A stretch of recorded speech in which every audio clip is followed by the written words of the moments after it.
Now, Hong Kong leader Carrie Lam says she will rebuild the city's reputation and end the city's political chaos.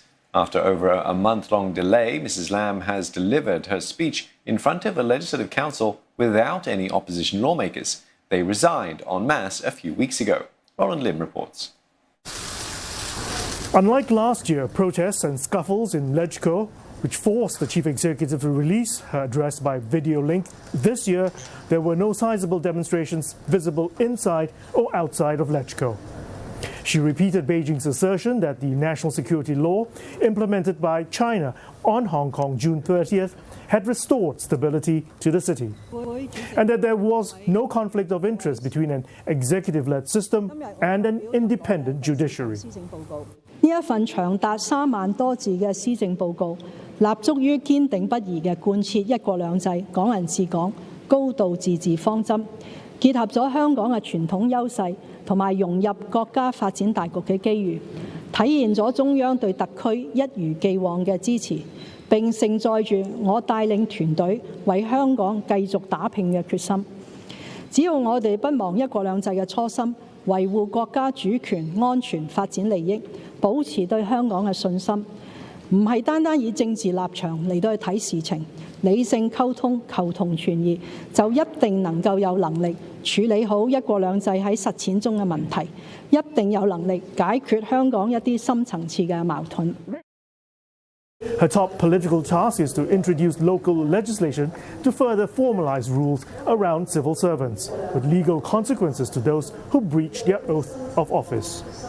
This is in line with a resolution by China's top legislature earlier this month to dismiss any sitting lawmaker who violates their oath of allegiance to country and territory or to endanger national security.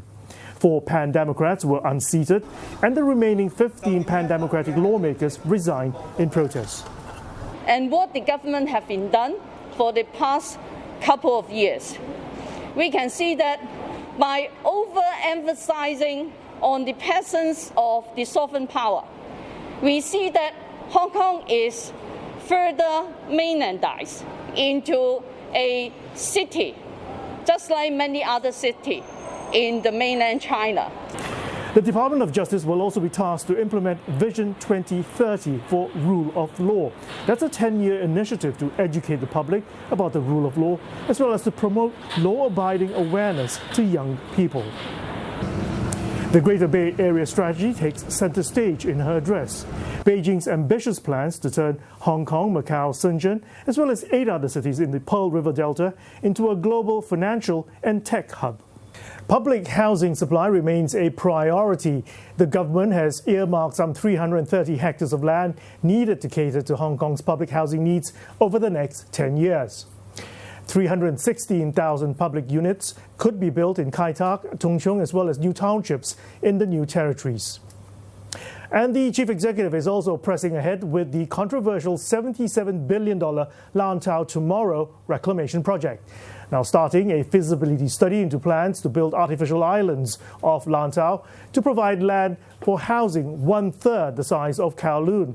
This is despite initial concerns about the cost of funding and its environmental impact.